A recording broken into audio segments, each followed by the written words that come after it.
My goal for the team was to design an awesome robot that kind of was a little bit outside of the box. It's building a robot. That's so cool. You know, we literally involve everyone that we can. My dream is that we would go to BattleBots and show them a show like they've never seen before. But then I saw that there was a BattleBots team a little bit later on, and of course then I had to come. It's going to be fun being up against the box, you know, seeing sparks fly, and that's kind of part of it too. It's the sport of it. What's it going to take to get on the air? You know, what's it going to take to build the team? Like, what is the team's theme? What can we do that's different than BattleBots in the past? We have very interesting, eclectic mix of people. Who has a mythos about their team? A mythos. We're talking like fully developed to like storylines and stuff. That's craziness. My first goal is just competing. Second goal would be winning. We're rising from the ash. Like, nobody knows who we are yet. So here we are. Like, what? We can't go anywhere but up.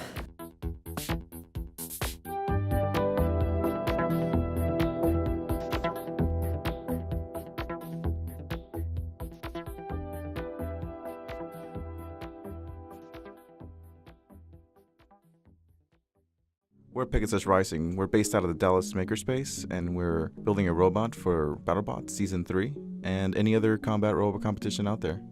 One of the members, Mark, had a plan for making a BattleBot for BattleBots Season 3. So he kind of started this whole thing of building a BattleBot at Dallas Makerspace. We brought in a lot of other people that were members already from the Makerspace, and that's where we are now. I wasn't in the initial meeting. I think Mark was the one who kind of was him and Mitch and a couple other people that I guess were part of the original meeting here at the space, where the idea of building a BattleBot or building a robot for BattleBots kind of came up. Originally, I was like actually out in a common room, and literally Mitch came up and was like, "Hey, you want to be a part of BattleBots team?" When this rolled around, by happenstance, by being here at the Makerspace, I jumped all over it. I really wanted to participate in it. I originally got involved with the team because my boyfriend is very into combat and competitive robotics. He was like, "Hey, I'm going to go to this meeting for this thing. I don't know what it is, but I'm going to find out." And I was like, "Okay, let me just go with you just to see."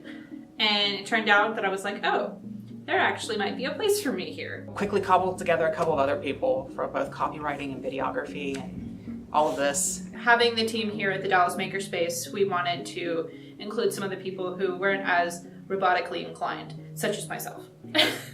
The team's not just, hey, these are these people. This is like, no, these are friends, people that I respect pretty well, pretty highly. From August through December, we were working on coming up with a design and a team name, and we had a CAD model done in November timeframe, which was great. We thought we were ready. As soon as BattleBots was announced, at that point we could begin fundraising easily, because we would say that we were going to be on national TV. The whole team decided to come up with the name together. Pegasus Rising from Pegasus, which is the Dallas symbol. It used to be the symbol for Dallas, and it's kind of been like the Dallas Makerspace's alternate symbol. We have it on a few of our t-shirts. I think it's a really cool name. It kind of follows like Phoenix Rising to me in a way. So we have completed our, phase 1 design work. We have a complete CAD model down to the nuts and bolts of the robot that we want to build. But we figured that if, based on our design, we would be accepted by BattleBots in December. BattleBots never announced that the show is renewed, and so we just were waiting and waiting. Once we figured out that they weren't going to renew about the beginning of February, then we said, what other competitions are out there? We saw that RoboGames is the world's largest robotics competition and convention in the world. I think it's in the world, possibly just in the United States. And that's at the end of April. We are now at the stage of having to raise money in order to actually build it. Physically building and machining takes a lot of time. And none of that, we have, one part can be messed up and then we're out a couple $100 in steel or aluminum, so we kind of have to almost make a test rig first and then build the actual bot. There's a lot of prototyping and a lot of problems that can happen in a really short amount of time. So it's definitely going to be risky trying to make it out the robo games. We are shooting for robo games, and this is going to be a proof of concept of our engineering ideas. The earliest iteration was an augmented pushing robot. I really advocated for moving away from that because it didn't really add anything fundamental to the competition. And so what we initially moved towards was a small vertical drum and a wedge that could flick up. And that's when we started talking to Greg Nadell, and he suggested the dual robot concept. The robots are Deimos and Phobos, and that's named after the two Martian moons. The strategic concept is one robot will be spinning up while the other robot is distracting.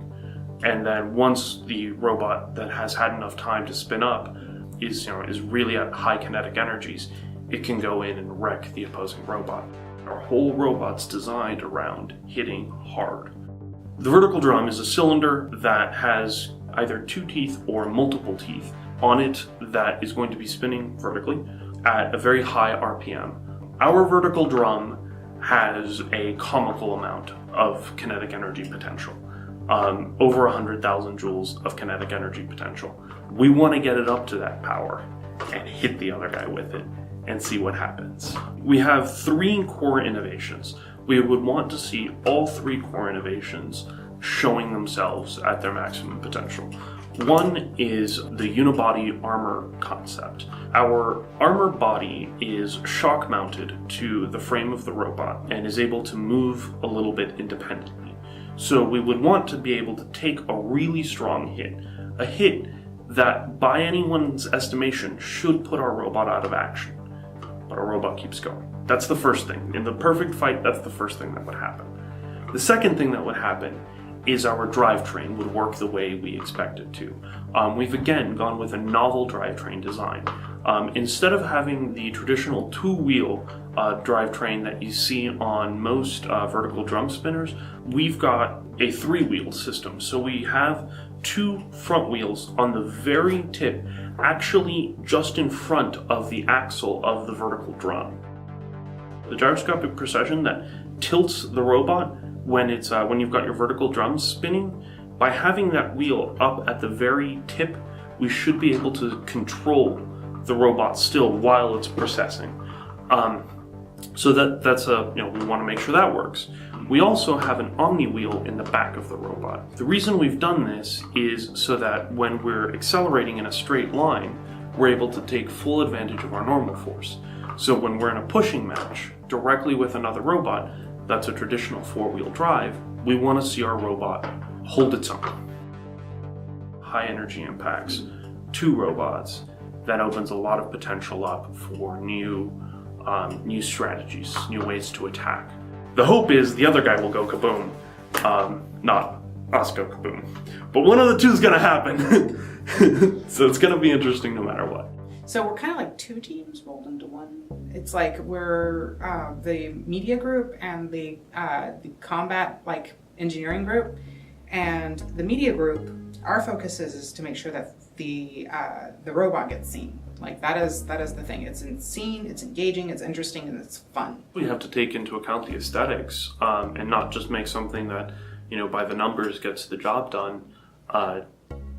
That's something that's completely outside of my personal comfort zone, and it's been a challenge for the team to learn how to do, and bringing in new people to do that part of our design process has been interesting too.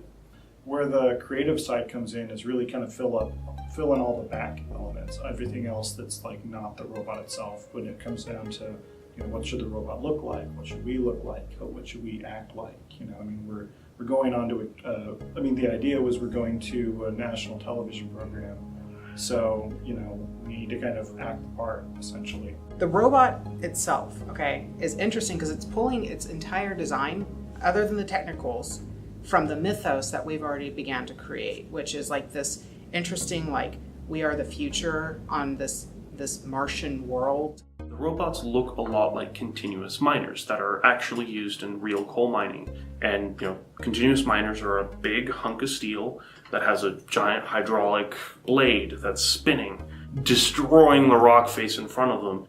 Some of the other teams have had good experience in the past just on Facebook alone, but we want to have different people who maybe wouldn't reach robotics otherwise. And I think that the best way to do it is to be on as many channels as is manageable. We're taking this across platform, and also we're going to be introducing like videos, content for our team, so that way people can get to know us just personally. We want them to know that like we're live streaming, we're connecting with them, we're taking their feedback and applying it. So it's to really show that we're not just a team of like 5 people, but they are the team as well. And we're taking their considerations while we're doing our silliness and building mad science. I think that it's something like that hasn't really been done by other teams. It's something that is kind of unique to our approach. So we can get signed, be one of those few teams that actually gets picked to go and fight some robots. We're also going to be launching like weekly posts about the bot progress, also installments of the mythos, so that way it kind of like captures the imagination of a lot of people. One of my hopes for this team is to have a strong web presence, kind of incorporating the process into the storytelling. Creativity is a synthesis. It's all a synthesis. And when you have people coming from diverse directions, that synthesis is far more potent. So you tend to get more interesting and creative ideas than you started by yourself. So that's beautiful, and I like that. So.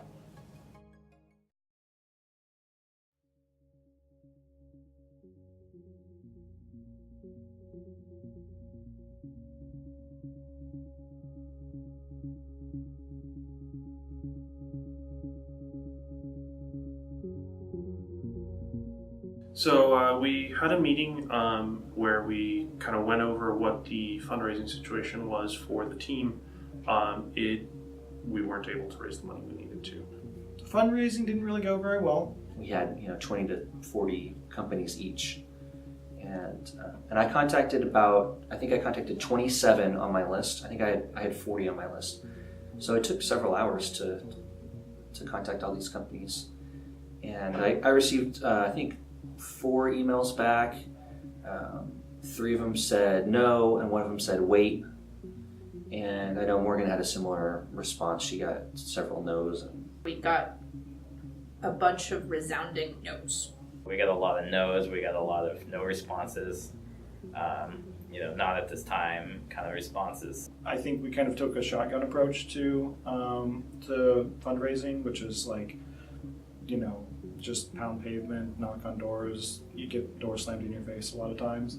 It was a really tight schedule. Like we had to make a lot of money in a short amount of time, which is almost impossible. And so from February to April, to be able to fundraise and build a robot, we're way too ambitious. We're not going to accomplish our funding goal for the robot, and so that's going to prevent us from essentially building in time for robot games. I have hope that we have better ideas and a better strategy in terms of fundraising for next year, and we will definitely start much, much sooner. We're on the right track, We just assumed that the fabrication would have gone a little bit faster, that's all. We're newcomers, we're newbies. We don't have a track record of successful robots. We haven't been on national television. We haven't won any competitions. So, despite our fundraising difficulties, we have decided to continue on as a team. We've decided to participate in smaller events with much less, almost no budget. What we decided to do from now on is start from the ground up. Instead of attacking the most ambitious, expensive competition out there, BattleBots, we're going to just enter the local competitions here. There's a Dallas Area Robotics Combat Group. And so Frank and I are actually meeting here at the Makerspace tonight to build just a little ant weight for the next competition. I think starting small is going to be a kind of where we're going to start from it, get a reputation, on our like small bots, maybe 1 pound, 3 pound robots, maybe 12 pound robots, the things that are more affordable out of our pockets, and then just basically scale that up. Be successful at competitions, meet people, shake hands, have some cool videos to show. It's a process, and as long as we keep going forward, we'll get to where we need to get to. From the ground up this time instead of from the top down. You know, instead of cutting to the end, to focus on the steps in between. The other thing we're continuing to do is, since we're a committee of the Dallas Makerspace, we're an educational nonprofit, so we could do a lot more with classes. And I think classes are what's going to kind of make our team unique, is that instead of just being an independent team, that all we do is build robots, we'll also be like teaching how to design and engineer, using a robot, but essentially engineering media classes, engineering classes, 3D printing, prototyping design classes, focusing around the robot. To teach the Makerspace membership and also the public, the classes at the Makerspace are open to the public.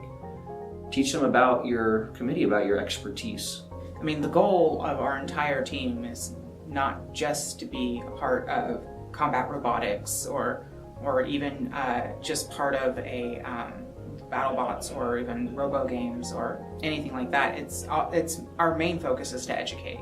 So that's what we are actually like rolling out with. Our first course of classes that we're going to run will probably start in about a month, and those will be beetle weight design basics, as well as a CAD design, CAD basics class. Bot's super cool, and that's the thing that we can show like really neat things with, but our goal is to educate.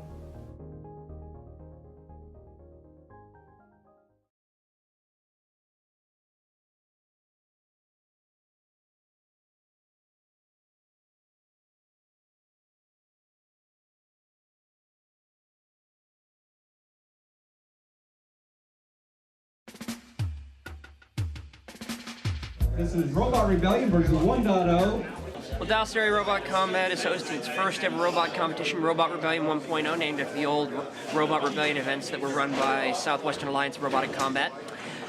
I was a big part of this, myself along with Corey Morris, Brady Davis, and Richard Blum, who really helped with the arena construction, and Mitch, too, who helped with the electronics.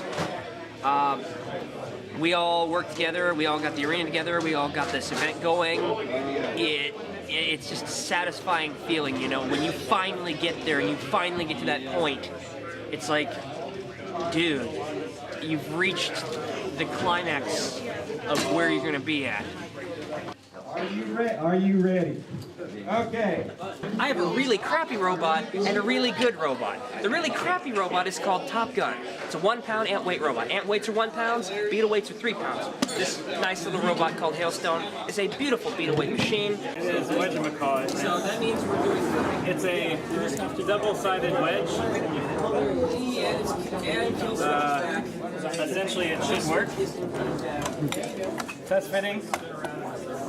Ta-da! Everyone's gonna see that Hailstone is easily the #1 greatest beetle weight of all time. So get your training going, eat your vitamins, say your prayers, because what you gonna do when Markomania runs wild on you? I have waited so long to hear that in person.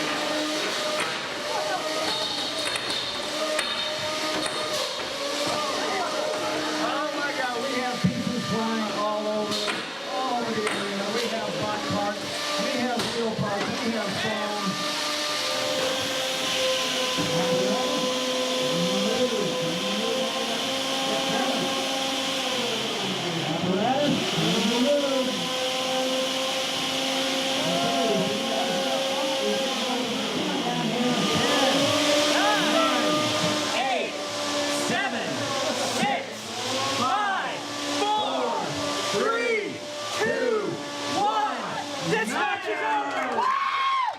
And the winner by knockout, Hailstone!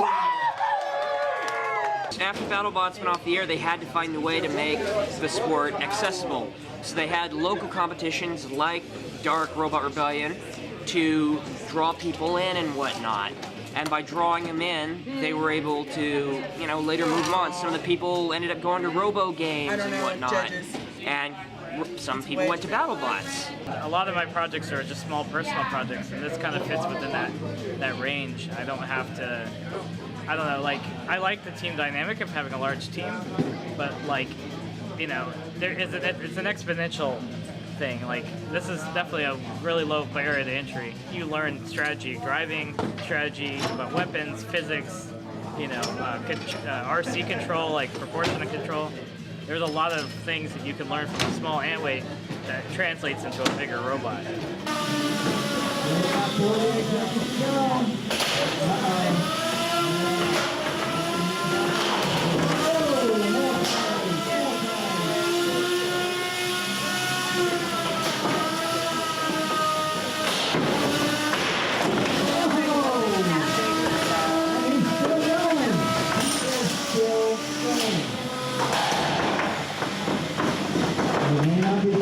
It's only a flesh wound. And I think he may have just burned his weapon again.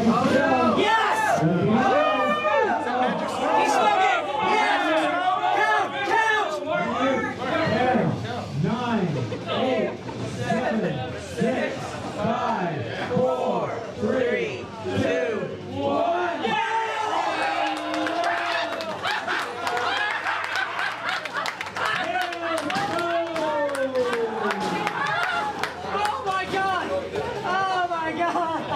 Yeah, that was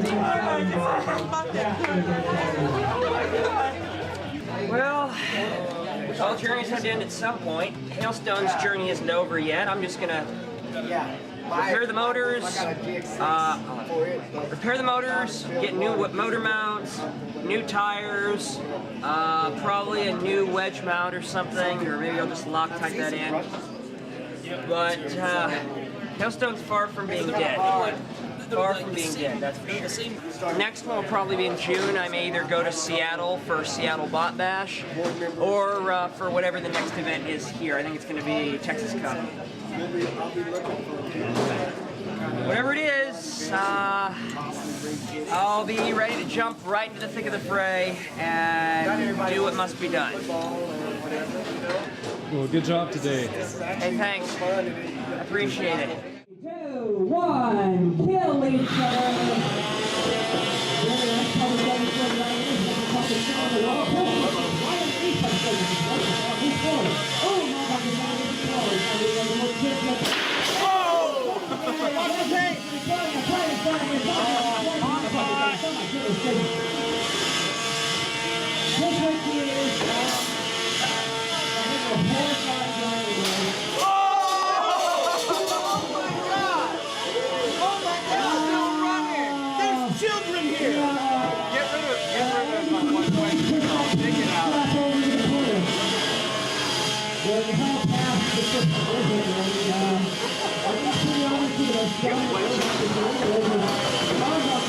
Five, 4, 3, 2, 1. Stop the match. And you think that half of which we call it still moving one makes the noise. But yeah, no, I was not expecting to win the Rumble, but I gave everybody a good show, which is all I care about. I don't know how many people we actually had, but I mean, we had at least 50 or 60 people that came out, and really just word of mouth and family and friends, and you know, a couple of people from the Dallas Makerspace and our team, Dallas Makerspace Combat Robots, came out. And I think they had a really good time. So that's all it really. It's a good show, and the kids were super excited. This one kid came up, and I gave him a signed autograph or a picture, a little piece of the wedge, a 3D printed chunk that came off of it. So I really love that stuff. It really inspires me to teach kids, you know, show kids like you can do this really cool stuff.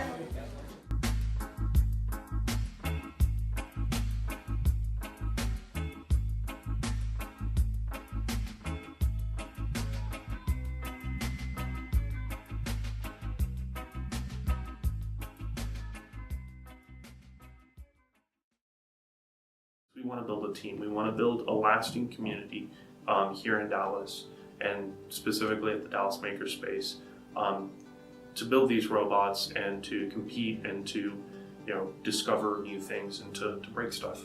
Our team is really good, and I think we have a lot of talent in our team. So, like, even if we weren't building robots, we could build something awesome that isn't a robot, and with the same team, and probably succeed. So it's just a matter of time before we come up with a really cool robot and have the resources to make it happen. So I'm really not that discouraged. We're going to get together and work through it and kind of accomplish our goal. I think I'm hopeful. I'd like to see where we go. We're not stopping. Like, it's still 1 foot ahead of another. Just misjudge the incline of the hill. I think we all know that we have a good team. I know we all have a very talented, diverse team that can do good. So I think that's why we're not giving up. So I think that, making our goals larger than just one robot, one competition, I think, everyone on our team is perfectly happy with that. Yeah, we're going to continue to go forward. I mean, Frank and I talked at that meeting, and I said, hey, you want to partner up and build an ant weight or beetle weight for the next robot rebellion? He's like, absolutely, I'd love to do that. Let's meet up next Thursday. That's what we're doing here at the Makerspace again. It's going to be tough, without having that, that big, sexy, here's a giant robot, project. It's going to be harder to get new people involved. I think, at least at first. But once we've got that beetle weight and we've got the consistent flow of classes of, this is how you design it, this is how you build it, these are all the tools you need. Once we've got that pipeline going, I think building the long-term success of our community here at the Dallas Makerspace would be much more secure. We also talked about hosting robot workshops. People come and build their own robots, and potentially we could even host our own competitions. It's all of us. We're doing this from a volunteer standpoint. We're doing this by bringing our talents. We're challenging our talents. And we're encouraging other people to take that away with it. I think if we all are growing as part of a team, eventually we can accomplish anything. Nothing in the world can take the place of persistence. Talent will not. Nothing is more common than unsuccessful men with talent. Genius will not. Unrewarded genius is almost a proverb. Education will not. The world is full of educated derelicts. Persistence and determination alone are omnipotent. The slogan, press on, has solved and always will solve the problems of the human race. This is a quote by Calvin Coolidge, former U.S. president. It's a very important quote to me. Persistence is the only thing that matters. You have to be able to persist. And I feel like combat robotics is almost not just a metaphor in and of itself for persistence, but the robot is a metaphor for persistence. You're taking a thing and you're putting all this blood, sweat, and tears, and love, and money into it just to get destroyed. And then you rebuild it, and you go back out, and it just gets smashed again. And you rebuild it, and you go back out. So for us to not be able to fundraise, for us to get smashed on that front, that's not it's lack of success, sure, but that's not failure. Failure is throwing in the towel, saying that's it, we're done. Everybody go home.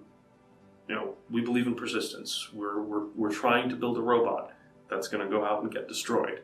If you don't believe in putting the pieces back together and trying again, then this is the wrong sport.